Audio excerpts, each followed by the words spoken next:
You think you're a good person. You believe you know who you are, what you're capable of, and what you're not.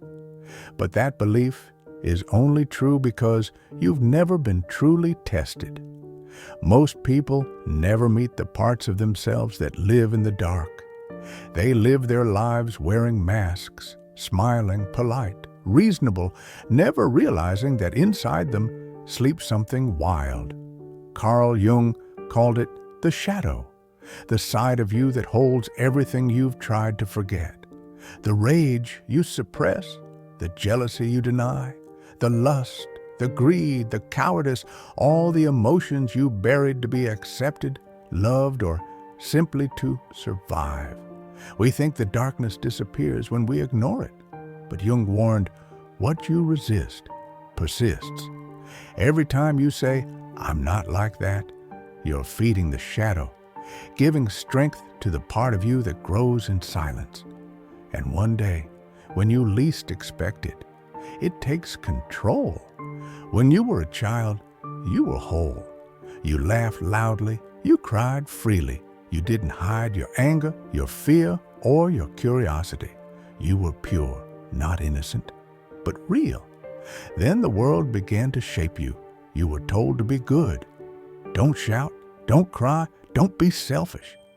Piece by piece, parts of your true self were exiled until only the acceptable version remained. The boy who was punished for anger grew into a man afraid to speak up. The girl who was shamed for envy grew into a woman who smiles while dying inside. And so your authentic emotions, anger, lust, pride, ambition, didn't disappear. They were buried alive. This is how the shadow is born. Society teaches suppression, not integration. We hide what makes us uncomfortable. We label our instincts as sinful or immature. We build a false image of who we think we should be and call it me. But behind that image lives the real you, a creature of chaos and desire, of pain and truth. The self you've spent your whole life pretending doesn't exist. And the more you deny it, the more it hungers to be seen. Everyone carries a shadow, and the less it is embodied in the conscious life, the blacker and denser it is. The shadow doesn't vanish, it waits. And when the pressure becomes too much, it erupts.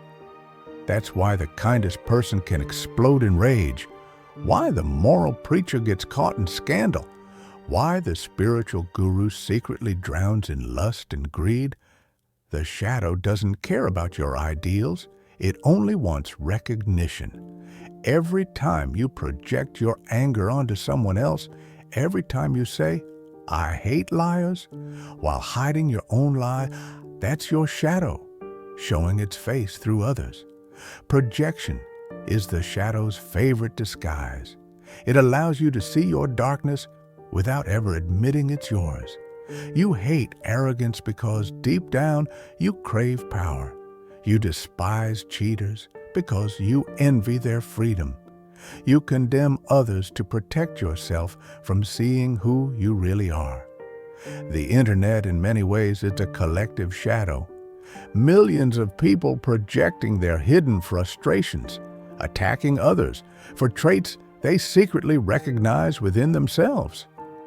That's why outrage spreads faster than truth, because hate is often self-directed. It's just easier to aim it outward. But here's the terrifying part. When you refuse to confront your shadow, it begins to control you from the dark. You start sabotaging your own happiness. You pick fights you don't understand. You destroy relationships you actually want to keep. You create chaos because deep down, your unconscious wants to be noticed. You are possessed by the parts of yourself you refuse to acknowledge. So what can you do? Jung's answer was simple but brutal. You must face it. You must turn toward the shadow and look it in the eyes. Integration doesn't mean acting out your darkness. It means understanding it. It means allowing your anger to teach you what boundary was crossed. It means letting your envy show you what you truly desire. It means accepting that you are not pure. And that's okay. Light without darkness is illusion. Goodness without shadow is hypocrisy. To be whole is to hold both, the saint and the sinner, the creator and the destroyer. You don't become enlightened by imagining figures of light, but by making the darkness conscious. Look at the world's great artists. Van Gogh painted his madness. Nietzsche wrote his despair. Eminem turned rage into rhythm. Every masterpiece is born from the union of pain and expression. The warrior channels aggression into discipline. The lover turns lust into passion. The thinker transforms anxiety into awareness. That is integration, not destruction, but transformation. Because when you accept your darkness, it loses its power to control you. It becomes your ally instead of your enemy. You are not just the light you show to the world. You are also the darkness you hide from it. Inside you lives the capacity for beauty and brutality, creation and destruction, love and hate. And your freedom begins when you stop pretending otherwise. The shadow isn't evil, it's simply unloved. It's the part of you that still waits for acceptance. To integrate the shadow is to make peace with your own nature, to stop running from what you are, and start becoming who you could be. Because the person you fear becoming is often the key to becoming your true self. So the next time you see something in others that disgusts you, pause. Ask yourself, what part of me is hiding behind that judgment? Because everything you hate in others is a mirror showing what you refuse to see in yourself. When you meet your shadow, you begin to understand life's paradox, that growth is born from conflict and wisdom from suffering.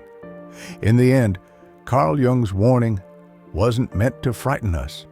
It was meant to free us. Until you make the unconscious conscious, it will direct your life, and you will call it fate. So face your shadow.